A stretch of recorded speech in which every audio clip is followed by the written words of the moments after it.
Orasi di depan ribuan mahasiswa Unsri, Menteri Dalam Negeri Tito Karnavian enggan berkomentar kepada awak jurnalis terkait dana daerah yang mengendap. Menurutnya, perlu waktu khusus untuk menjelaskan dana daerah yang mengendap di bank.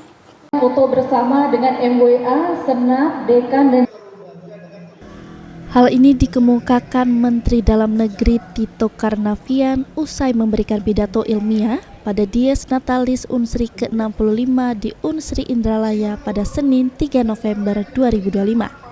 Negara teraman dunia adalah Singapura. Saat ditanya awak jurnalis mengenai dana daerah yang mengendap di bank, Tito enggan menjelaskan dan menanggapi adanya hal tersebut. Menurut Tito, perlu waktu khusus untuk menjelaskan tersebut. 38 provinsi, 98 kota, 416 kabupaten.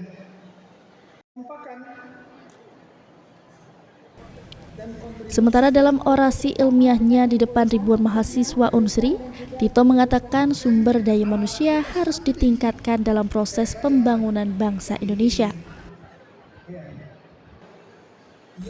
Bangsa yang berkembang dan maju, menurut Tito merupakan bangsa yang terus meningkatkan kualitas SDM-nya seperti Cina, Singapura, dan negara-negara Eropa.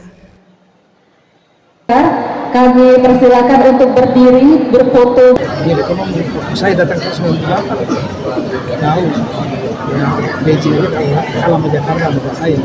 Tapi nyatanya sekarang yang kita lihat sekarang China, itu 25 tahun yang lalu. Dari 98, 2023 diperkirakan itu. Artinya kalau kita juga bisa tadi melakukan kerja SDM, SDA, clean government dan clear governance pusat daerah, buat kita bersatu padu jaga stabilitas politik dan keamanan semua bisa jalan. Itu trajektori yang presiden itu sambil Ahmad Romawi, PAL TV.